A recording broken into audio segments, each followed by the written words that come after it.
One of the problems with external cost and benefit is that they can be very difficult to measure with any degree of accuracy. For example, it might be the case that a factory causes pollution in a neighborhood, but how do we actually put a price or value on such pollution? We can try to monetize the value of the consequences of pollution, such as the fall in the value of properties nearby, but it would be difficult to give monetary values to things like, for example, the breathing difficulty an individual have due to pollution. We can look at, for example, the number of days an individual is missing out from work to figure out the wages lost as a result of the absence of work. But all of this means that the task of putting a value to anything that is external, be it benefit or cost, will be difficult. One of the methods that are used by economists to aid the decision making process when externalities are involved are the cost benefit analysis. It could be used, for example, to analyze the wider impact of a particular investment project, taking into account all of the external benefit and costs involved, not just private one. For example, let's say if the government of a country is thinking of hosting Olympics, then they can look at the private cost and private benefit, but also look at external cost and external benefit, and then they can figure out the social benefit and social cost from adding these external and private cost and benefit to figure out if the social benefit is more than the social cost of hosting an Olympic.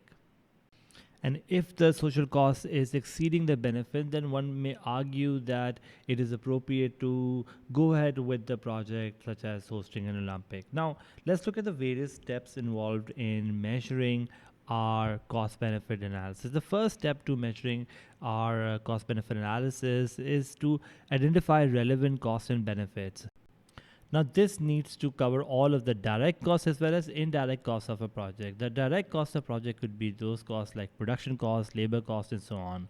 However, the indirect costs, which means that the opportunity costs or externalities, they also need to be considered. For example, if we are constructing a dam across a river, there are visible direct costs such as the costs that are associated with the large engineering project, but there could also be indirect costs, which are the opportunity costs, such as how many people and businesses will be uprooted by the project, and how much land that could have been used for agriculture will be flooded as a result of the new dam, and so on. Similarly, we need to also calculate all the direct and indirect benefits of the project. For example, when we are building a dam, it can bring about hydroelectric power and irrigation for crops, and therefore that can also be factored in. And once we figure out that all the costs and all the benefits which are direct and indirect, then we are good to do the next step, which is called valuation. Valuation is simply a step where we're looking at giving monetary value to all these costs and benefits. Now, it is likely that some of these costs and benefits have a market value attached to them. For these, the valuation will not be a problem. For example, the production cost is an easily monetized value, but for externalities or for other indirect costs and benefits, without a market valuation, it is necessary to then establish a shadow price, which is simply an estimate of the monetary value of each item. Notice that this can be very difficult, as some external costs may be what we call elusive, especially if the impact is on the quality of life rather than on the measurable production loss and so on. Like, for example, how do we value the loss of the quality of life due to pollution? We can, for example, find ways of putting a figure on the consequences of pollution, such as fall in the value of property nearby. But it would be very difficult, however, to put a monetary value on a person who's finding it more difficult to breathe. Like, for example, we can look at the number of days the person has taken off and look at the wages lost as a result of the absence of work. But these are all estimates and not exact values. The third step to the process of cost benefit analysis is what we call discounting the future. This is the third stage where we are forecasting the future cost and benefit of an investment project and then finding the present value of these future cash flows. From today's perspective, a benefit that is immediate is more valuable than the one that will take place, let's say, 20 years later. And so, in order to incorporate this notion into calculation, we need to discount the future at an appropriate rate, which we call discount rate, and calculate the net present value of the future stream of cost and benefit associated with the project under consideration. So, for example, if we're looking at building a dam, we not only look at the present cash flows but also look at the future cash flows and discount them into present value. Now, this may be a little tricky because if government is taking decisions on behalf of future generation, they may choose a higher discount rate than consumers who prefer to enjoy benefits in the present.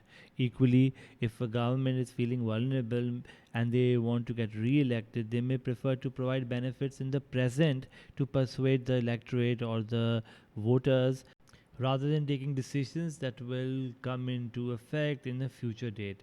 In other words, there may be political backdrop to take into account when we're looking at discounting and cost benefit analysis. However, we can argue this that the process of cost benefit analysis today also looks into the future, which means it has the advantage that it looks at a long term view of the possible consequences of any project rather than only the present cost benefit analysis. The final step is basically the interpretation of the result, where we're looking at the compilation of all the data which is obtained as a result of the cost benefit analysis, and then using it to ensure that the decision making process is an informed one. If the social benefit is exceeding social cost, then we will go ahead with the project. However, if social benefit is less than social cost, then we may not go ahead with the project. So the idea behind cost benefit analysis is very useful when it comes to public sector project, because in public sector projects you need to look at not only the private cost and benefit but also look at the external cost and benefit to find out the social cost and benefit in order to allocate resources better.